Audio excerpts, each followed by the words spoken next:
C'est l'heure du journal sur Business 24 Africa. Voici les titres.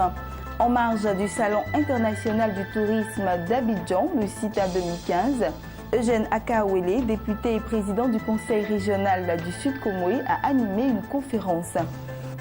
Voici pour le sommaire. Mesdames et messieurs, bonsoir et bienvenue sur Business 24 Africa.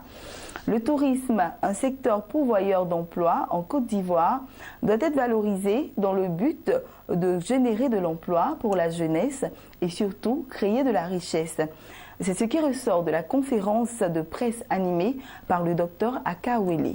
En marge du Salon international du tourisme d'Abidjan CITA 2015, Dr Eugène Akaouele, député président du Conseil régional du Sud Comoé, a animé une conférence de presse avec pour thème la problématique de l'implication des collectivités territoriales dans la promotion du tourisme en matière de développement. Dr Eugène Akaouele a relevé que les collectivités décentralisées, dans la recherche de leur développement, doivent profiter du tourisme en vue de créer de l'emploi et générer de la richesse. Je pense que ce que nous devons retenir, c'est que les collectivités décentralisées sont à la recherche d'opportunités pour le développement local. Et il y a deux axes. Il y a bien entendu les infrastructures de base que nous mettons en place au quotidien. Mais pour que les populations puissent avoir accès à ces infrastructures de base, notamment les couches les plus sensibles de ces populations, les jeunes, les femmes, il leur faut travailler. Et nous avons pu identifier qu'il y a des secteurs qui sont susceptibles de créer des emplois. C'est le cas du tourisme. Le tourisme est l'un des plus gros pourvoyeurs d'emplois à travers le monde.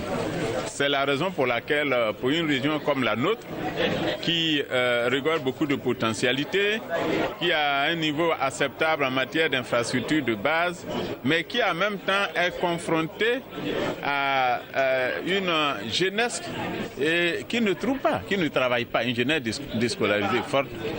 Nous avons fait le pas vers Côte d'Ivoire Tourisme pour nous aider justement à trouver les voies et moyens dans le cadre d'un partenariat d'abord avec Côte d'Ivoire Tourisme, mais surtout à la recherche de partenaires extérieurs pour créer des emplois pour ces jeunes, c'est-à-dire de créer de la richesse. C'est ça qu'il faut fondamentalement retenir. Plusieurs préoccupations liées à ce sujet ont trouvé réponse lors de cette conférence de presse. Le Salon international du tourisme d'Abidjan CITA 2015, à travers ses panels et conférences, ont permis aux participants de s'informer sur les différents aspects qui touchent le secteur touristique.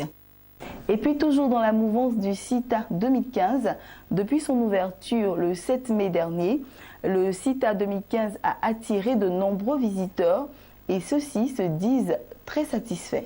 Je suis assez surpris, je suis satisfait et puis je trouve que c'est très bien organisé. C'est une grande première et je pense que c'est quelque chose qui doit se pérenniser, se développer et ça pourrait être que du positif pour la Côte d'Ivoire. En sachant que c'est quand même un pays qui a de grandes ressources, qui a un grand potentiel touristique et qui a encore énormément de choses à faire et je félicite les organisateurs et je voudrais leur demander de persévérer justement pour faire connaître la Côte d'Ivoire à l'Afrique et dans le monde en général. Le salon est bienvenu pour la Côte d'Ivoire par rapport à tout ce qui s'est passé. Vraiment, c'est bien organisé puis c'est bien joli. Aujourd'hui, c'est une fierté.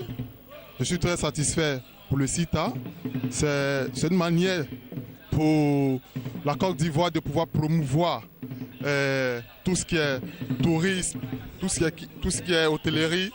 Vraiment, je suis satisfait. Très bonne impression, surtout le stand du Sud Comoé, qui est un merveilleux stand. Et je pense que l'initiative est très bonne. En tout cas, pour nous, les artisans, nous sommes très heureux de venir exposer à ce CITA. Et cette information en images. Alors que la tendance en Afrique est d'accroître le nombre d'entreprises cotées sur les places financières, le gouvernement du Ghana, à travers son ministère en charge de l'emploi et des relations au travail, a suspendu l'offre publique initiale initiée par Agriculture Development Bank, ADB, sur le Ghana Stock Exchange, le marché financier local.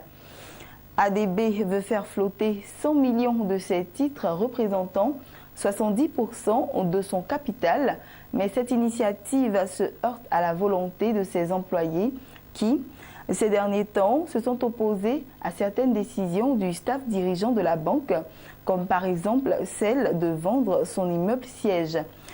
Le gouvernement estime donc que l'entreprise ne pourra poursuivre avec l'opération que lorsqu'elle aura réglé les questions délicates avec le syndicat de ses travailleurs et autres parties prenantes concernées. Et c'est ici que nous mettons fin à ce temps d'information. Bonne suite de programme sur Business 24 Africa et surtout, portez-vous bien.